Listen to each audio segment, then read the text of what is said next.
Welcome to మాలిన్ kitchen. ఈ రోజు అయితే మనం హెల్దీ అయిన బియ్యం స్వీట్ చేసుకున్నామండి. మనం కట్ చేసేసుకుంటున్నాం. చల్లారింది. మనకు పిల్లలకైనా పెద్దవాళ్ళైనా ఎవరైనా తినొచ్చండి. చాలా హెల్దీ అయిన రెసిపీ అండి. మీరు తప్పకుండా ట్రై చేయండి. ఎంత బాగుంటుందో చూడండి. ఈ రెసిపీ నచ్చితే లైక్, షేర్, కామెంట్, సబ్స్క్రైబ్ చేయండి. మర్చిపోకండి. మీ ఫ్రెండ్స్కి షేర్ చేయండి. వీడియో చూడాలంటే నోటిఫికేషన్ ఆన్ చేసుకోండి. వీడియో అయితే పూర్తిగా చూడండి. వీడియోలో ఎలాగుందో అలాగే చేయండి. అద్దరిపోతుందండి. స్వీట్ అయితే బాగా చూడండి. Thank you. మనం ఒక ఫ్రై పెన్ తీసుకోవాలండి. తీసుకున్న తర్వాత ఇందులోకి మనం చూడండి, నేనైతే ఒక అరకప్పు బ్రౌన్ రైస్ అండి. ఇది బ్రౌన్ రైస్ నేను తీసుకున్నాను. కొద్దిగా ఇలాగ నీళ్ళలో కడిగి మనం ఇలా కొంచెం గాలికేస్తే ఇలా బాగా ఆరిపోతాయండి. మనం చూడండి, ఈ బియ్యాన్ని మనం ఇందులో వేసుకోవాలి. వేసుకొని బాగా లైట్గా మంచి వాసన వచ్చేదాకా వేయించుకోవాలి. ఇలాగే మనం మంచిగా వేయించుకోవాలండి. బాగా మనం బ్రౌన్ రైస్ వాడడం వల్ల చాలా హెల్త్కి మంచిదండి. ఇంకా వేయించుకోవాలి. ఇలాగైతే మనకు ఎగిపోయినాయండి. బియ్యం అయితే చూడండి బాగా ఎగినాయి మనకు. ఇప్పుడు మనం స్టవ్ ఆఫ్ చేసేసుకుందాం. అలాగే మనం ఇందులో జీడిపప్పు వేసుకోవాలి. అలాగే బాదం పప్పు కూడా వేసుకోవాలండి. మన ఇష్టం అండి, ఎన్నైనా వేసుకోవచ్చు. ఇది బాగా చల్లారించుకోవాలండి. మనం బాగా చల్లారిపోయాక మనం మిక్సీ జార్లో వేసుకుందాం అండి. బాగా చల్లారిపోయి నేనైతే మిక్సీ జార్లో వేసుకున్నాను. మెత్తగా పొడి పట్టుకుందాం.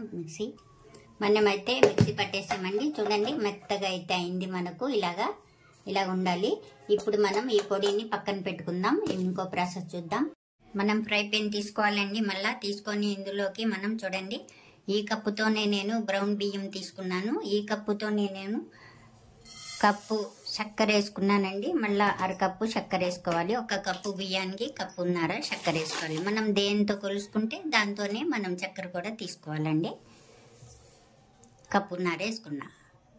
ఇలా తీసుకున్న తర్వాత మనం చక్కెర చూడండి, ఒక కప్పు నీళ్ళు అయితే వేసుకోవాలి. మనం ఇందులో వేసుకొని బాగా క్షీరపాకం రానియాలి. ఇందులో 1/2 టీ స్పూన్ ఇలాచి పౌడర్ వేసుకోవాలి. మాకైతే ఇలాగ రావాలండి. పాకం ఇలాగ రావాలి. ఈ రంగులో రావాలి మనకు. ఇప్పుడు మనం ఇందులోకి చూడండి, ఒక కప్పు నేను చక్కెర కప్పున్నర తీసుకున్నాం కదా, ఒక కప్పు పాలు అయితే వేసుకోవాలండి. మనం ఒక గిలాస్ వేసుకుంటున్నాను. 2 కప్పులు అయితే మనం ఇందులో వేసేసుకోవాలి.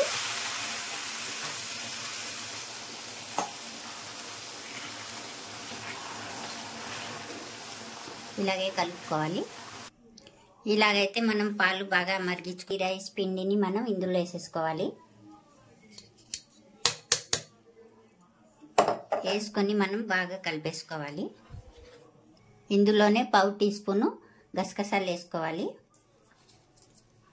అలాగే 1 స్పూను నువ్వులు వేసుకోవాలి.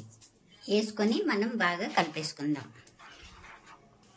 ఇలాగైతే బాగా గట్టిపడాలండి. ఇప్పుడు మనం ఇందులోకి చూడండి 2 స్పూన్ల నెయ్యి అయితే వేసుకుందాం. మనం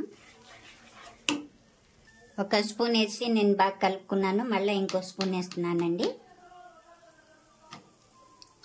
ఇది కూడా వేసి మనం బాగా కలుపుకుందాం. ఇలాగైతే బాగా అయింది చూడండి. ప్యాన్కి అయితే మనకు అంటుకోలేదు. ఇంకా 1 నిమిషం అయితే అలాగే పెడదాం. మనం ఇంకా కొద్దిగా నెయ్యి అయితే వేసుకుందాం.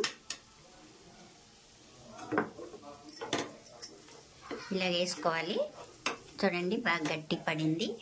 అంతే అండి, మనకు ఇలాగ అయిపోయింది. ప్యాన్కి అయితే అస్సలు అంటుకోలేదు. చూడండి, స్టవ్ అయితే ఆఫ్ చేసేసుకుందాం. ఆఫ్ చేసుకొని ఇంకొంచెంసేపు ఇలాగే చల్లారించిద్దామండి.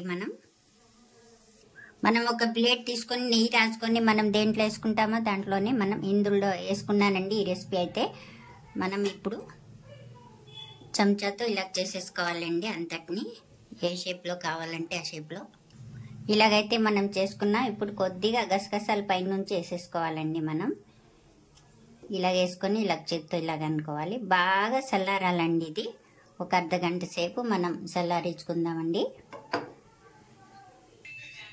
మనం కట్ చేసుకుందాం బాగా చల్లారాక. అండి రెడీ అయిపోయింది. ఎంతో హెల్దీ అయిన బియ్యంతో స్వీట్ రెడీ అయిపోయింది. ఈ రెసిపీ నచ్చితే లైక్ చేయండి.